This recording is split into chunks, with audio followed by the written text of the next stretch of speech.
সামনে আরও একটা টি-20 এশিয়া কাপ, যার সুবাদে আরও একবার আলোচনায় উঠে এলেন সাব্বির রহমান। 2016 আসরে যেভাবে ব্যাটিং করেছিলেন তিনি, তা আজও মনে ধরে রেখেছেন তার ভক্ত সমর্থকরা। তাই হুট করে পুনরায় ক্রিকেট পাড়ায় সরব হচ্ছেন তার ভক্তরা। আরও একবার তাকে দেখতে চান জাতীয় দলে। সাব্বির রহমান নামটা এদেশের কোটি ক্রিকেট প্রেমীদের কাছে এক আক্ষেপের গল্প বললেও খুব বড় ধরনের ভুল হবে না। অপার সম্ভাবনা এবং সামর্থ্য নিয়ে 22 গজে পদার্পণ করলেও সময়ের সাথে সাথে উন্নতির বদলে নিজের অবনতির দিকে নজর ছিল তার। 2017 সালে সাব্বিরের খেলা দেখে অজি কিংবদন্তি স্পিনার নাথান লায়ন তাকে সম্বোধন করেন বাংলার বিরাট কোহলি নামে, কিন্তু অকালে অল্প সময়ের ব্যবধানে হারিয়ে যান তিনি। তবুও 2025 এশিয়া কাপ সামনে রেখে আলোচনায় উঠেছে সাব্বিরের নাম। বিশেষ করে মিডল অর্ডার জটিলতা নিরসনে অনেকেই দেখছেন তাকে সঠিক সমাধান হিসেবে।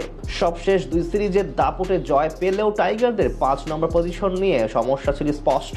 যেখানে এতদিন খেলেছেন মেহেদী হাসান মিরাজ, কিন্তু পারফরম্যান্সের দিক থেকে নিজের সেরাটা দিতে পারেননি ওয়ানডে কাপ্তান। তাছাড়া মিরাজের ব্যাটিং ধরনও আধুনিক টি-20-র সঙ্গে মানানসই নয়। তাই বিশ্লেষকদের মতে মিরাজকে বাদ দিয়ে বিকল্প কাউকে ভাবা উচিত নির্বাচকদের। তাছাড়া প্রশ্ন আছে তাওহিদ হৃদয়কে নিয়েও। রানের মাঝে থাকলেও এই ডান হাতির সমস্যায় স্ট্রাইক রেট। দীর্ঘদিন ধরে নিজের চেনা ছন্দে নেই তিনি, তাই তাদের পরিবর্তে অনেকে সাব্বিরকে বিবেচনায় আনার পরামর্শ দিচ্ছেন। তার আলোচনায় আসার আরও একটি বড় কারণ পূর্বের পরিসংখ্যান। 2016 এশিয়া কাপে দুনিয়ার সব সেরা ব্যাটারদের পেছনে ফেলে টুর্নামেন্ট সেরা হওয়ার পর অনেকেই তাকে নিয়ে বড় স্বপ্নের জাল বুনতে শুরু করেছিলেন। পুরো আসরে 5 ম্যাচ খেলে পাক্কা 44 গড়ে 176 রান করেছিলেন তিনি।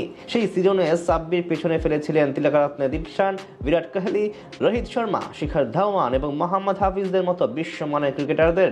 এছাড়া সবশেষ বিপিএলেও নিজেকে প্রমাণ করেছেন এই পাওয়ার হিটার। 2025 বাংলাদেশ প্রিমিয়ার লিগে শাকিব খানের মালিকানাধীন ঢাকা ক্যাপিটালসের জার্সি গায়ে ব্যাট হাতে প্রায় 160 স্ট্রাইক রেটে মাত্র 9 ইনিংসে 189 রান করেছেন তিনি, যেখানে ব্যাটিং গড় ছিল ইনিংস প্রতি 31.50। এছাড়া আসরে একটি 82 রানের রেকর্ড গড়া নক খেলার পাশাপাশি ছক্কা মেরেছেন সর্বমোট 18টি। তখন থেকে নতুন করে আলোচনায় আসেন এই পাওয়ার হিটার। তাই তো এশিয়া কাপের আগে নতুন করে তাকে নিয়ে সরব হচ্ছে তার ভক্ত সমর্থকরা। অনেকেই মনে করেন মেহেদী, মিরাজ ও নাইম শেখদের বাদ দিয়ে সাব্বিরকে ফেরানো উচিত জাতীয় দলে। এখন দেখার পালা নির্বাচকরা কি সিদ্ধান্ত নেন তার ব্যাপারে।